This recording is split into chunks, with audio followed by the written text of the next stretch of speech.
Hi, folks. Welcome to the WPL Morning Show. I think Rishab and I are both smiling really wide because it's one of those mornings, right? As RCB fans, would be really happy because not just has RCB booked their place in the WPL final, it was followed by what was a very ruthless win, right? 8 wicket win over UP Warriors. Apologies, Avinash. We know you're a massive UP Warriors fan. He's like, मेरा तो भरोसा ही नहीं रहा अब cricket में. Thanks to UP Warriors, माफ कर दो. Like I think he's one of the unique fans, out there. But apologies in case our RCB has really just sort of kicks into the conversation. But we'll try to be as objective as possible, right? Because when you just look at last night's match, besides Grace Harris and the kind of heroics she provided, all round heroics with the bat and the ball, the batting effort for UP itself was quite dismal, right? They could just put up like 143 on the board, and then it was always going to be like regulation for RCB. But Rishabh, first things first, like your thoughts on the game itself. You're back or never on the back foot after a while to discuss WPL. So yeah, fun times, no, for sure.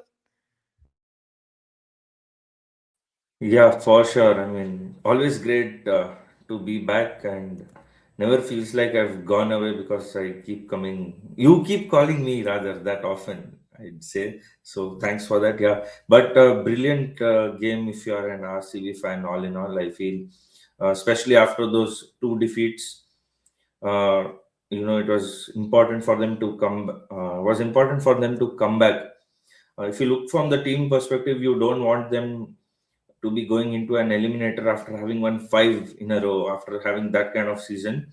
I think it would just be a huge moral dent if you had to play that eliminator after having performed so well. So important win that way. For UP, I think it's really been that kind of a season. Despite having good names in the side, they haven't really been able to come together, I feel, as a unit. And they've only played well, or they've had their moments only in phases or patches, I feel. They've never been able to capitalize as such because even here they started so well. They're 70 odd for no loss, 8 overs, they're dominating. They went with a new opening combination that seemed to be working also for them, and it was going good. 74 for no loss, around 80 overs, and we were like, okay, at least I think they were set to get to around at least 180, if not more, maybe. But yeah, this has been a pattern with them that they do well and then they lose momentum, and then it all just goes haywire for them, and that's what happened last night as well. Just couldn't capitalize, and with the bowling, I feel it was just that kind of day for UP where I don't think anything they would have done would have worked anyways. It was just that kind of a day to forget. But yeah, I think that sums up how their campaign has been this season. Absolutely. I think last night's match just was, the final nail in the coffin, so to say, for UP Warriors. They still have one match left, but then it's just been that sort of a season, right, where they haven't been able to get a lot of aspects right. But even Rishabh, let's get your thoughts on the playing 11s and the team combinations itself, right, opted for by RCB and UP. You did talk about UP bringing in that one change. Amy Jones making her WPL debut, very exciting one. Not a lot of people saw this one coming, right? Phoebe Litchfield being replaced by Amy Jones. And for RCB itself, right, there was another interesting change, which I do want your thoughts on. Like Pooja Vastrakar finally out of injury, making a presence in that playing 11. There were a couple of fans, who were upset that, hey, like Gautami Naik was doing well. Like, is this the right kind of confidence you're giving her? And what happens to that, batting attack? You're just depleting it further. You can't have Radha Yadav coming in at 4. I mean, yesterday's match didn't show that or. Show signs of struggle in the batting unit. But at last, Rishabh, your thoughts on both the playing 11s itself?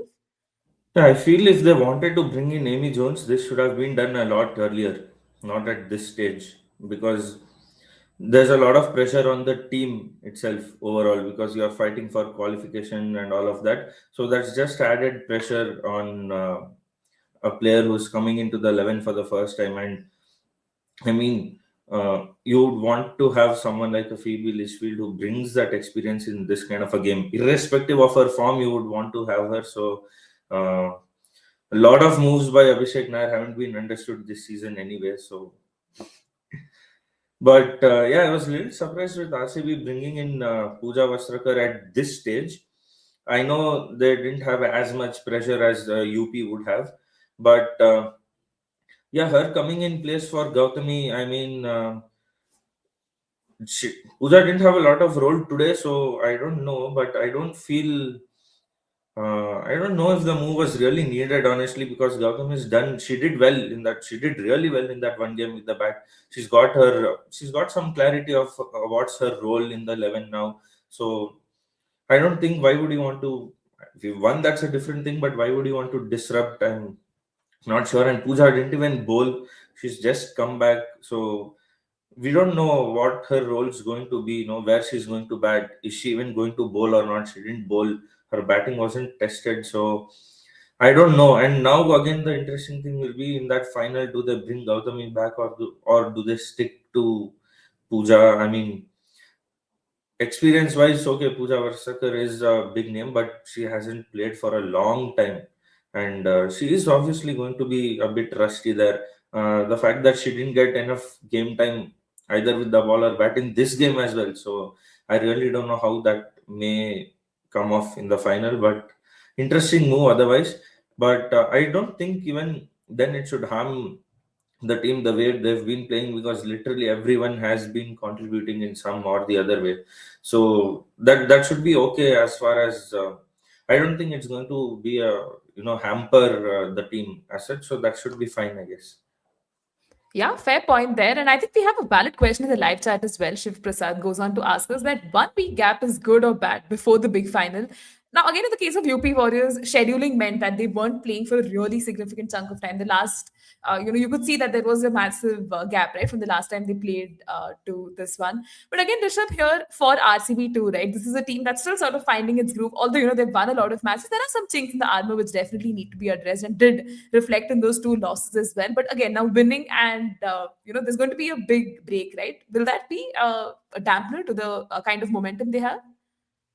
I think these kind of breaks can really go either ways, honestly. First of all, scheduling is something not in the team's control, so nothing much you can really do about that. But I feel having a week off could be, really good. It could work well for the team, because you had two consecutive losses. The first time you've really felt some pressure that way in the tournament, that if you don't win, we'll have to play the eliminator, and then who knows, it can just go bad.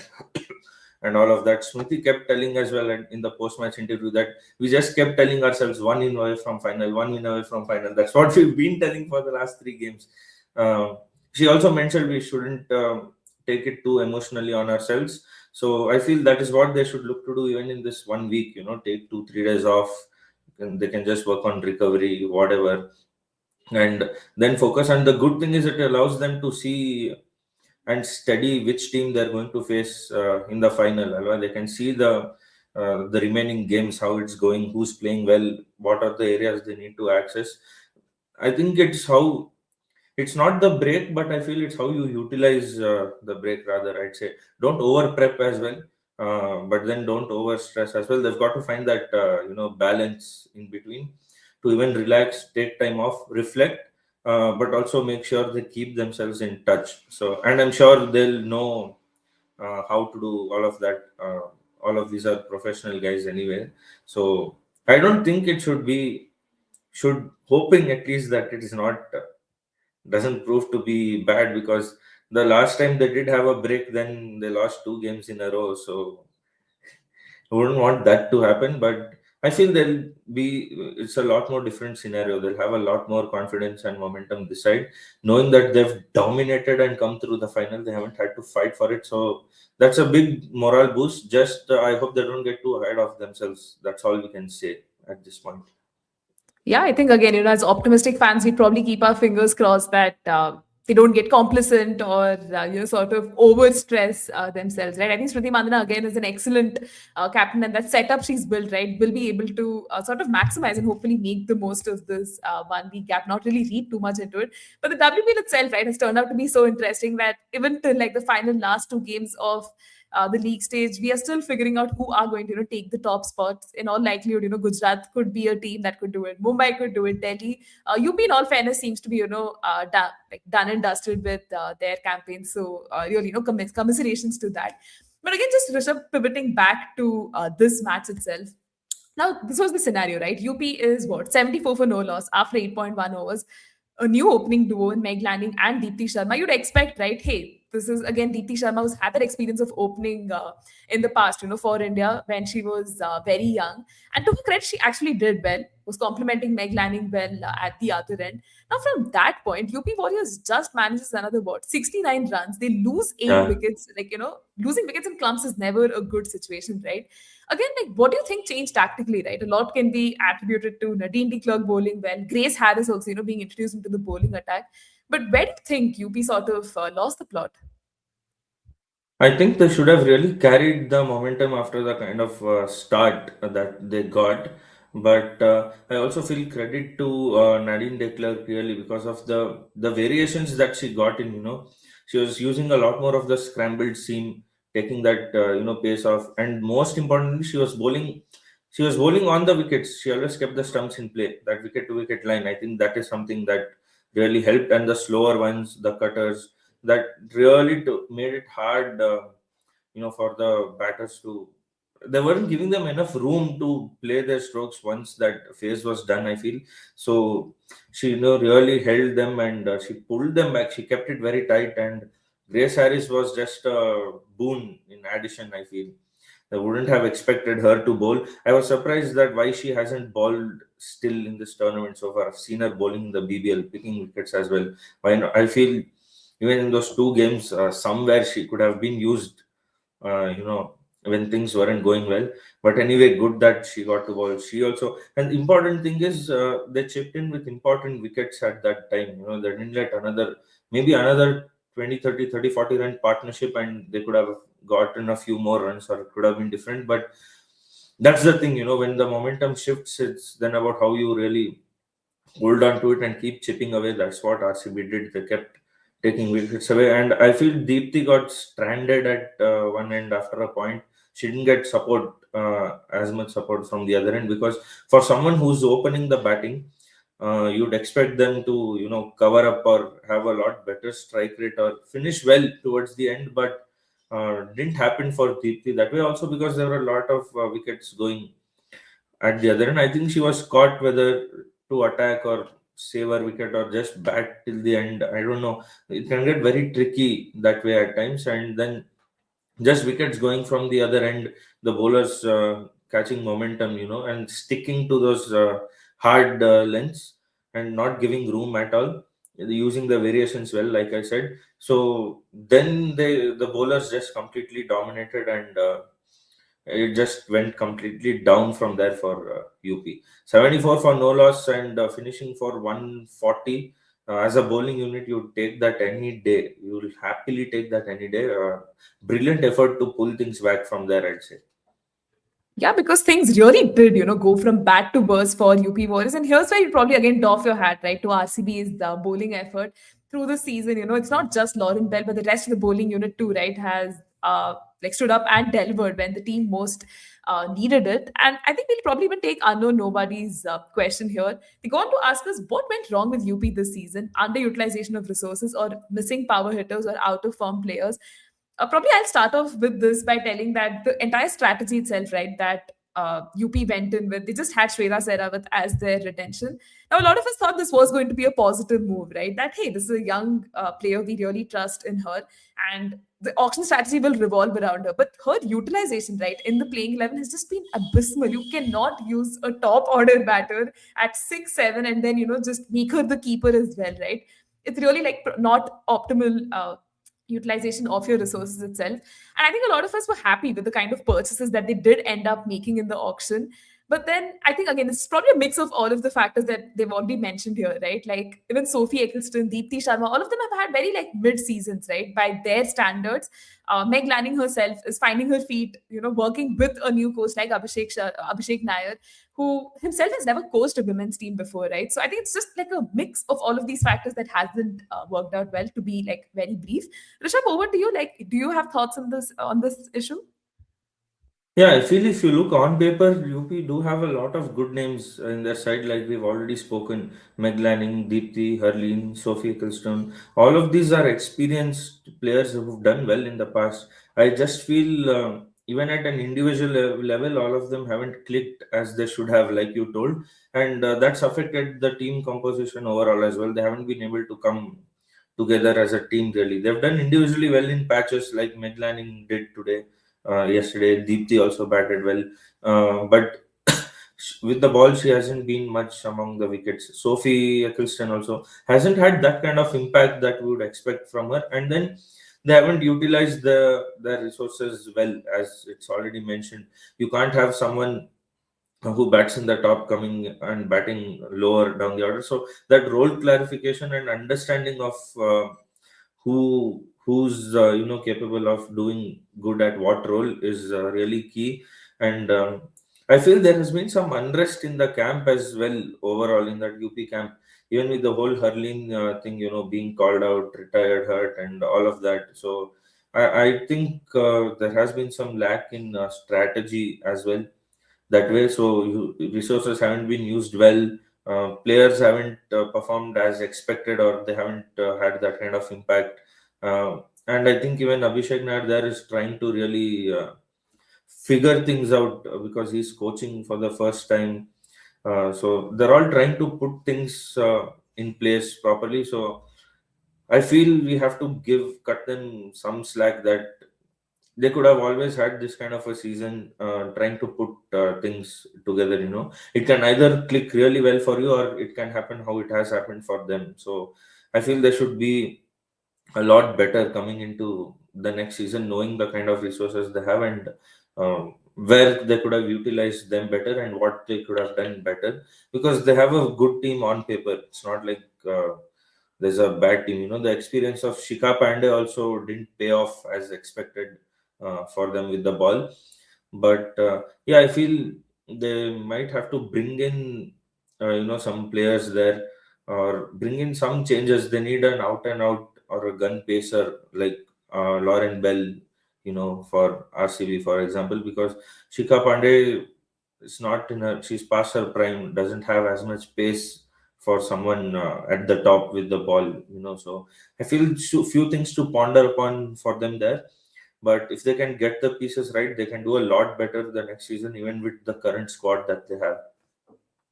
Yeah, Rishabh, I think I completely agree with you that when you look at the squad construction of UP Warriors itself, a lot of people preseason have said this is a team to watch out for, has the potential to, go all the way to probably, the playoffs and all of that. But then clearly, a lot of elements have not worked out well, and, names that they really threw their weight behind haven't really delivered. But again, I hope they treat this as a season of learnings and, sort of grow from there itself. And even as we, come back to the match itself, when you look at the scorecard, right, it really cuts a sorry figure, right? Besides Meg Lanning and Deepti Sharma, like none of the batters really were able to put in any meaningful contributions, right? Harleen Deol herself just scored what, run a ball 14. Simran Sheikh, doing some late fireworks, but clearly it was never going to be enough. They ended up with 143 for 8, which on any given day versus RCB or any other team was going to be, quite chaseable. But let's probably just talk about the bowling effort for RCB. And here's where Nadine de Klerk, right, her spell, where in just 4 overs, giving away 22 runs, taking 4 massive wickets, she accounted for what, half of UP's wickets there, right? Again, a lot has been working out well for her. You did talk about some of the variations and tactics that she has brought in. But somewhere, do you think like her hard lens really disrupted UP Warriors, like right left rhythm, and that worked out beautifully?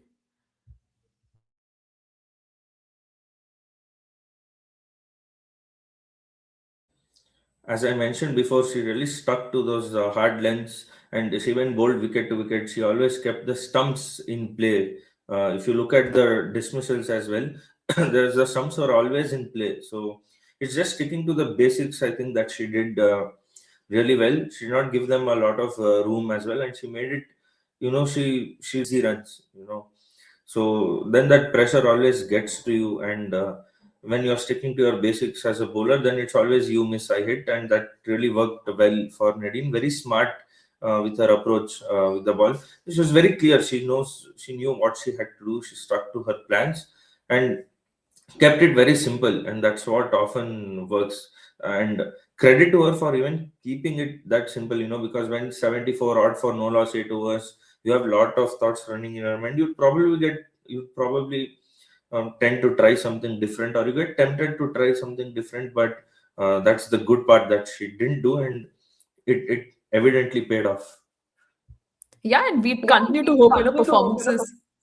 Yeah, performances like this come in as well. And even Grace Harris, right, chipping in with 2 wickets. She got big wickets in Harleen Deol and Chloe Tryon. Again, Rishabh, like how crucial, right, were these middle wicket, like middle overs wickets? Because again, you could feel, right, UP could have probably like, taken it to the next level. And in the final 5 overs, they could have possibly gone all out. Yeah, I mean, if they did have the likes of Arlene and Clotreon batting at the back end, they could have definitely gotten a lot more, if not at least 15, 20, 20, 30 runs more easily. But that's where RCB really, changed things, and that's where they really made the game theirs. Those middle overs, picking those crucial wickets, you just pulled them, you pushed them back. That's what they did there, because they didn't have power hitters or batters who could capitalize left at all in those last 5 overs. You didn't have the batting left with you anymore, so that made it even easier than at the back end for the other bowlers. So I feel middle overs, especially in T20, always really crucial, because not only did they pick wickets, they made sure they didn't have batting. UP didn't have batting left, but they also kept it very tight at the same time in that phase. So they gave nothing away really in that sense, which is why you see them finishing at just 140 odd from like 70 odd in 8 overs. That's a huge drop. So really, credit to the way they bowled in those middle overs and how they kept things tight, and they just dominated. Once they got that opening, those one, two quick back-to-back wickets, then they just really held on from there, and there was no looking back. Yeah, I think the momentum, clearly just slipped away, and it was always going to be an uphill task. And something that has really divided the internet, Rishabh, it has to be Deepti Sharma's knock, right, from last night. I know we did talk about it earlier that there's only so much you can do, right, when wickets are falling around you. But her 55 came off 43 balls at a strike rate of 127. Right now, we see, right, the conversation about strike rates, about the whole retired out discourse itself being so pertinent. Now, how do you sort of put this knock into perspective, right? I mean, it is fair to say that the innings stabilized UP Warriors, but clearly did leave them like at least a good 15-20 runs short. So, how would you contextualize this knock? And would you be as critical considering just how everything panned out for them last night? Yeah, I mean, you can. There are two ways to look at this. One way is there, like we already discussed, there were wickets falling at the other end, so you needed someone who could hold fort the other end. Maybe if she'd have gone, even she'd have gone, they wouldn't have even gotten to 140. Who knows? So that way, she did well to be out there and just hold one end. But I feel that is also a time where she could have probably taken a little more risk, probably look to attack the bowlers a little more, because it really looked like the bowlers were completely heavy on UP Warriors after a point, and it was just one-way traffic, really. That's how it looked after a point. So I think she could have looked to probably attack. Attacking doesn't mean you have to just go all out and play those big shots really, but I feel there could have been some more intent to try and get boundaries, or push ones this kind of time is when you try to push those ones to twos and twos to threes, and even put pressure on the bowlers that way. Try to make them do something different or err from their lengths, and all of those things. But yeah, I feel the sole thought in her mind would have been to just stay out there and try to take it as deep, and then probably look to utilize the last five. That didn't happen, so can really go both ways. Yeah, I think it's one of those knocks that fans will obviously be divided on, right? Because there was probably the potential to accelerate, but then the context of the wickets falling around her was always going to be relevant. And before we move on briefly, Rishabh, to RCB's run chase itself, can you just probably talk to us a little bit about Lauren Bell, right? I think the kind of season that she's been having has been phenomenal, right? Probably adjectives will fall short to describe that. Shriyanka Patil herself, seems to be coming back to the group and, is finding herself amongst the wickets. Now, again, how would you look at like this duo's contributions to that bowling effort, not just in the context of this match, but through the season as well? First of all, Lauren Bell over Renuka, massive upgrade. Massive upgrade. I think the RCB always needed that, out and out pacer at the top, and You can say Renuka is one of India's best and she's got the quality and all of that, but still I somewhere feel they needed that out and out pacer who can really dominate and attack in the power play. And quite evidently, Lauren Bell has done that, and she can also bowl in different phases. So, first of all, massive upgrade there to let Renuka go and bring Lauren Bell in. Really kudos there, and she's been phenomenal this season. May not You may not see her as the top wicket taker, but always she's gotten crucial breakthroughs where needed, and she's killed a lot of games in that power play, man. The amount of dot balls that she's bowled, uh, the control, with the control and consistency over control, game in and game out that she's had, especially in the power play, how she's utilized it has been absolutely phenomenal. And and she's even shown that she's not just a one dimensional bowler, she's also got the tricks up her sleeve. She brings it in. She bowls wider as well, makes it difficult for the. She invites the batters to take her on by bowling those wide lines and lengths as well. So she's very smart operator that way. She knows how to bowl in which phase, and really massive contribution. I feel if a lot of games where they've restricted teams to under 150 or haven't let teams score a lot, that has been because of the kind of starts they've gotten in the power play with the ball. Because even if you look overall, even if you aren't that tight in the power play, then 30, 40 more runs and things can be a lot more pressure. So that makes a lot. Even if you get hit at the back end, it's already compensated for in that power play. It's given you that cushion has been given already. So that's something really phenomenal. And Shreyanka Patil as well, I think something they were missing last season, because she's a genuine wicket taker. She might end up on the expensive side on a lot of nights, but I think you would accept that with these kind of bowlers, especially in T20 cricket. She's a very smart operator that way. Some games where she can get hit for runs, but she always gets you those crucial wickets in that middle phase. That is something we were lacking in the last season, and that's also clearly been seen here. A massive shot in the arm to the bowling attack, I feel, with Lauren Bell, De Klerk, Shreyanka. Wareham, we didn't have Wareham this season, so there was a lot of talk. You don't have that spinner. There's no Asha Sobana, all of these guys gone. But Shreyanka's taken up that responsibility as well, really well, of getting those crucial wickets in the middle phase. So kudos, really credit to them as well. Nadine de Klerk, of course, she is the purple cap holder.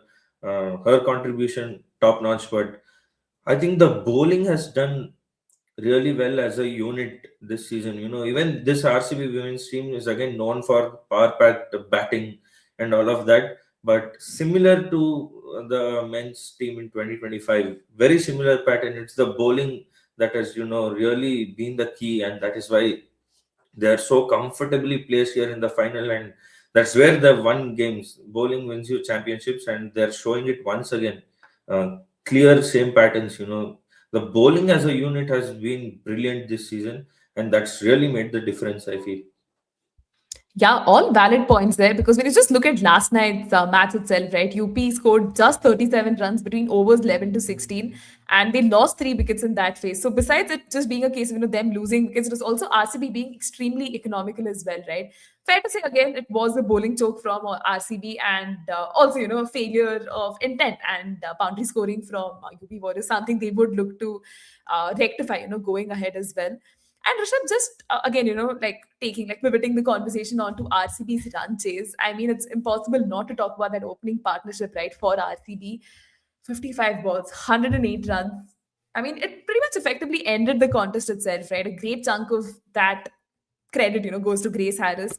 37 balls, 75. I know I'm just throwing numbers at you because of how mind boggling it is. For some reason, Grace Harris has treated her former team, UP Warriors, as her favorite opponent in the reverse fixture that happened earlier in Navi Mumbai, too, right? She just went hammer and tongs. And Smriti Mandhana, too, right? Playing excellent second fiddle and later finding her groove itself. Rishabh, talk to us about that partnership and how that was pretty much game, set, and match. I think the duo of Grace and Smriti fit in really well. Par at one end, and someone who can carry and set the tone. Pretty much Salt Kohli type. You can really have a man-to-man comparison. If I just take a minute to this team, Salt to Grace Harris, Kohli to Mandhana, you have Bell to Hazel God, uh, Radha to Krunal. You really have a man-to-man comparison and a lot of similarities there. So yeah, that's one thing. But I feel it's really crucial to have this kind of a duo who complements each other really well, at the top, because you always in this format you need someone like Grace Harris who, if she can get going on her day, she'll single-handedly finish the game.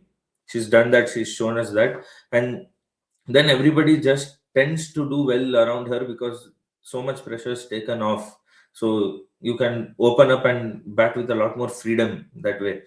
So I think that benefits the entire batting unit the day Grace Harris gets going at the top.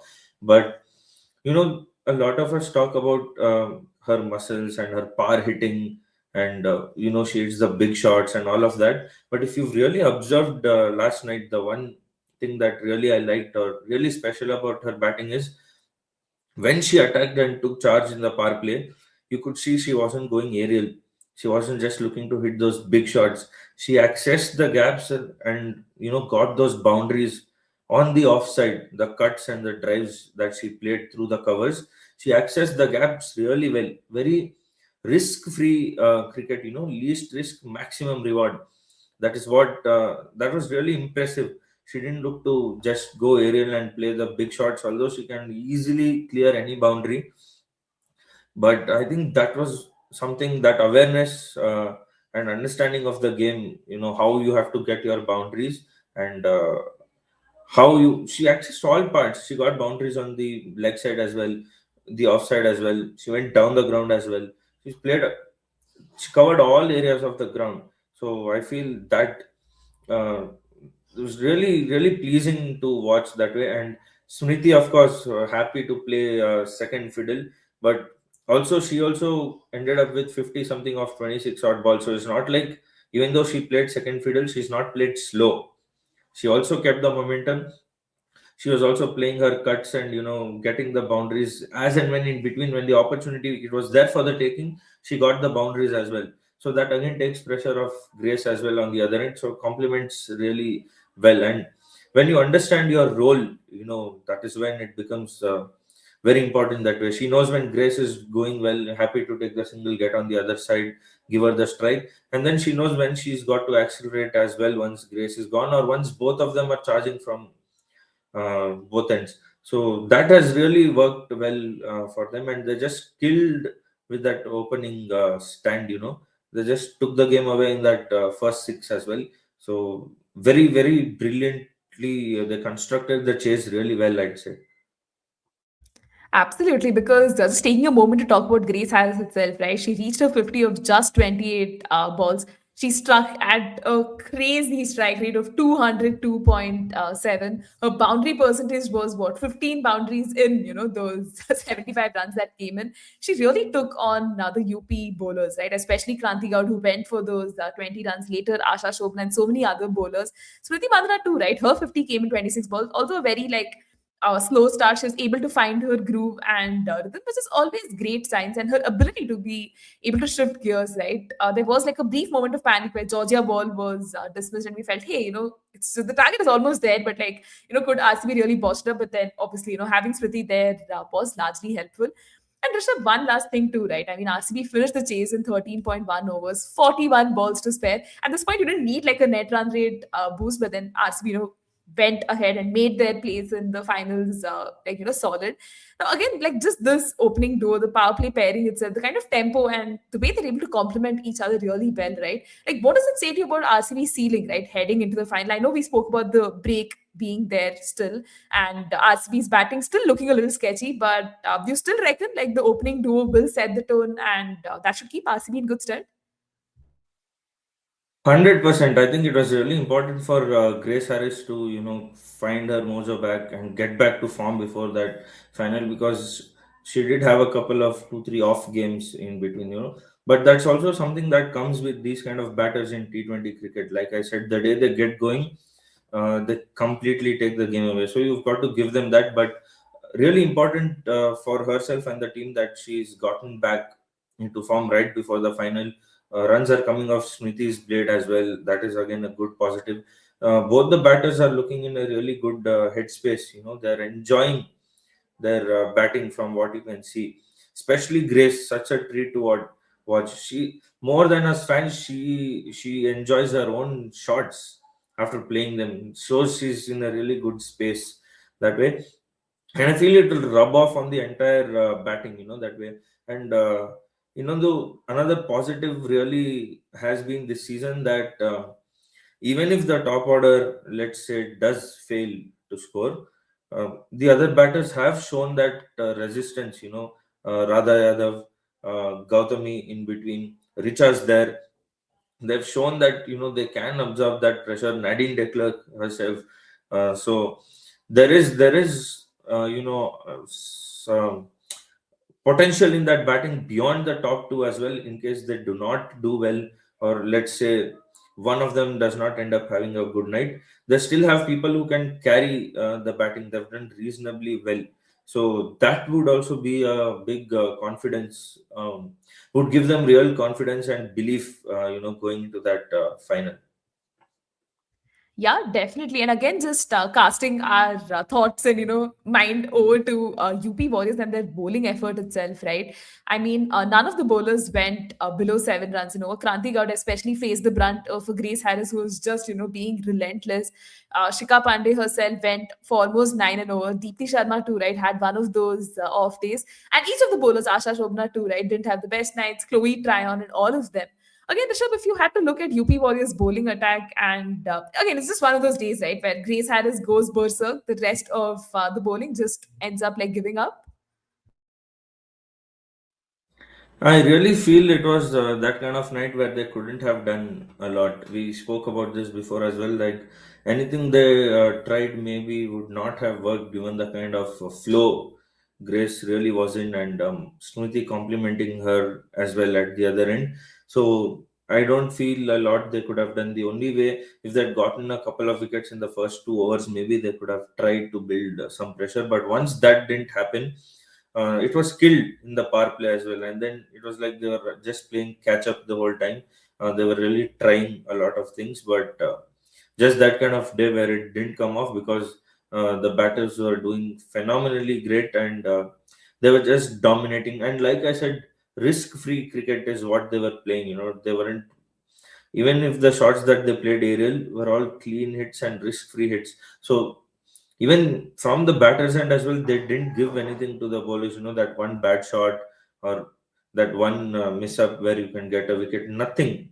It was like totally brilliant chase. They ate completely. They left no crumbs. So nothing that UP Warriors bowlers could have done really. That kind of a night where you just got to give it to the batters. You just forget this game and pat your backs and go back. Couldn't have done anything else, I feel. Yeah, just one of those days, and RCB will take a world of confidence from a win like this. UP again, would be quite shattered, right, with a performance like that, but they still have a lot to play for, right, in their last and final league stage match, which is happening tomorrow.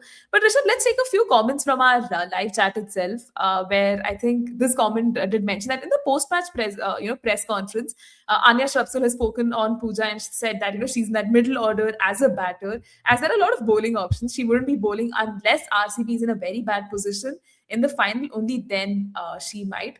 Again, do you agree with this line of thought? Because a lot of people felt, having Pooja Vastakar in that playing 11, offers you that sort of a double advantage. She can bowl and bat. At least that's how she broke onto the scene, right? As a bowling all rounder, someone who could bat too. But then injuries have meant a lot of different things. But again, RCB would be happy that she is back and again can bowl when needed. Yeah, they would definitely be happy that she's back, and yeah, she can bat and bowl. But we've also got to look that she's coming back from injury and from a long break, right? So you'd rather have her doing one thing and focusing on one thing, right, than having to do both things. That would ease things for her as well, and probably she can perform better. So if you're having her just as a batter in the middle as well, that really helps if she has that clarity, and that eases pressure off her, that she's got to just focus on one aspect, having come back after a long break. And yeah, absolutely. Unless there's absolutely a need, I don't think they need to use her as a bowler, because now you've even gotten an additional option in Grace Harris. She can bowl, she can pick those wickets as well, and that happening right before the final will ease a lot of thoughts, and they won't think about that we need Puja with the ball, so that also adds on really. So, and the bowling has been doing really well in general. One off night I feel for Sayali, but otherwise she's also done a decent job in the middle there. So yeah, absolutely. Unless absolutely required, I don't feel they should push or pressurize her to bowl really.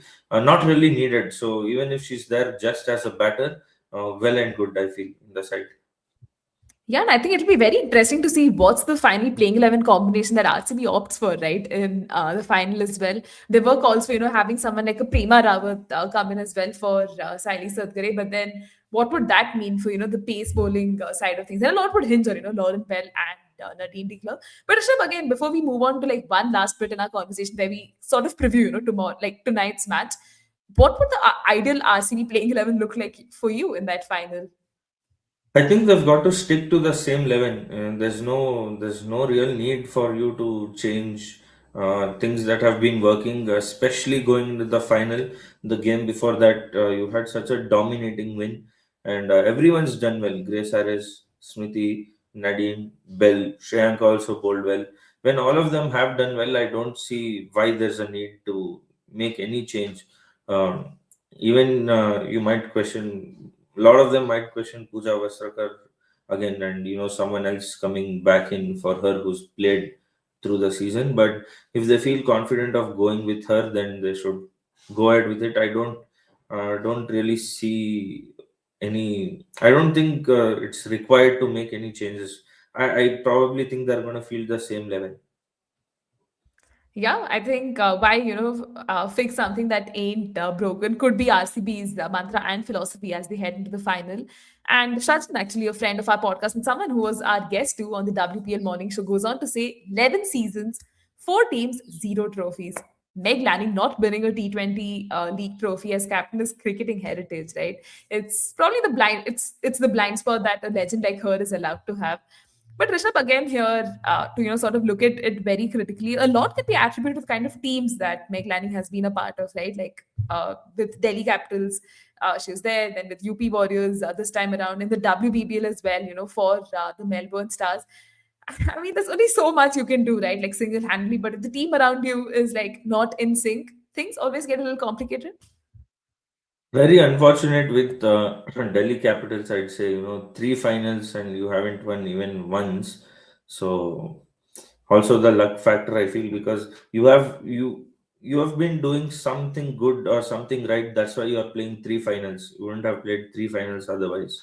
So yeah, but with this season, I feel a lot to do with the kind of team and the kind of composition that UP have had. Although they have individualistic good players in that 11, haven't been able to come off together as a team. So slightly concerning. I don't know if all of this would push her to not come back next season, or I don't know. I hope that doesn't happen, because all of us want to see a lot more of Meg Lanning, definitely, even as a captain and as a player out there. So I hope it doesn't play on her mind really. But like you mentioned, there's only things to an extent that you can do, and after that you need the support of everybody around you as well, not just the 11 on the field.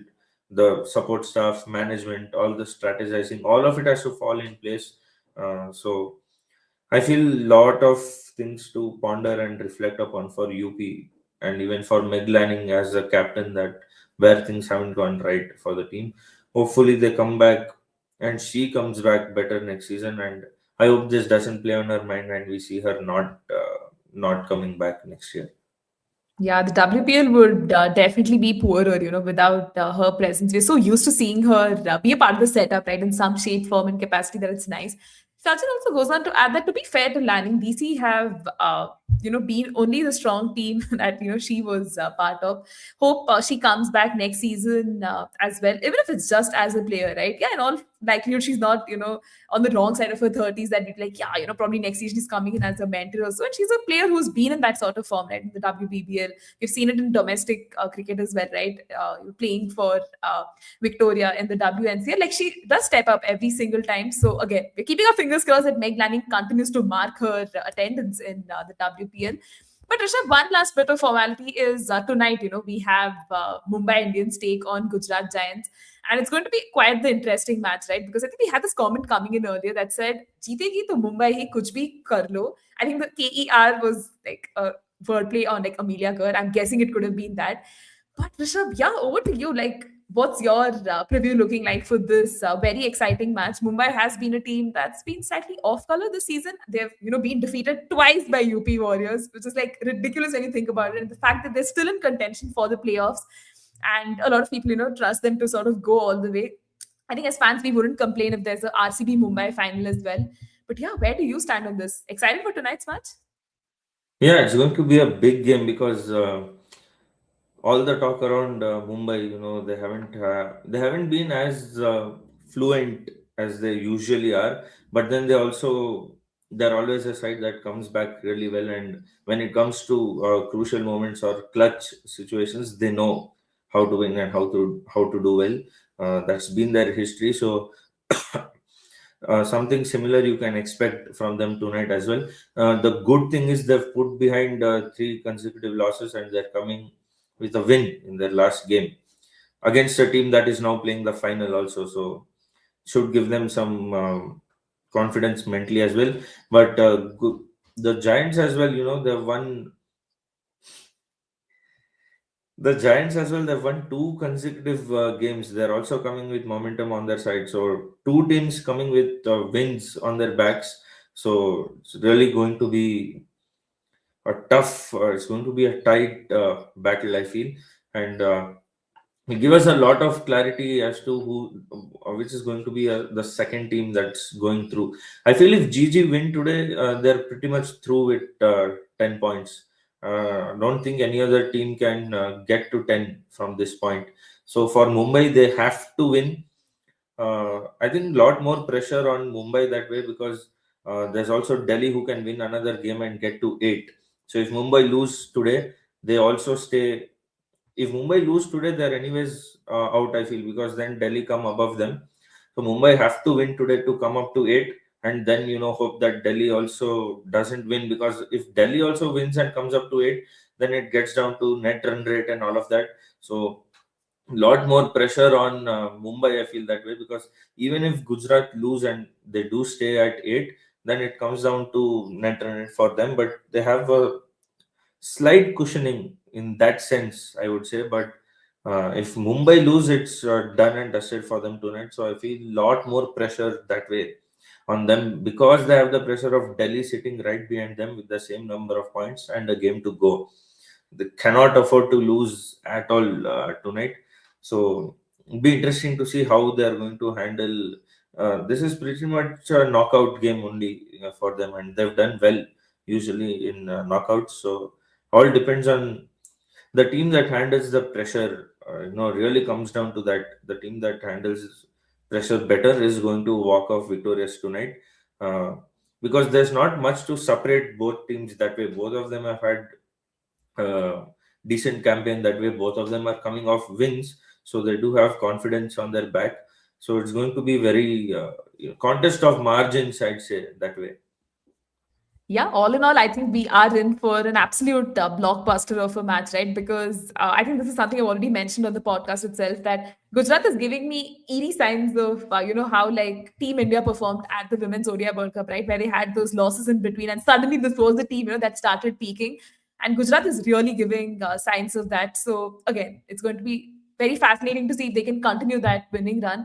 Mumbai too, right, has looked scratchy, and they've like done a lot of musical chairs with their opening duo and all of that. Something I'm very looking forward to discussing in tomorrow's discussion. Like, will they continue to persist with the combination that they already have? Will Nick Carey make her presence back? Will she be okay from her illness and everything?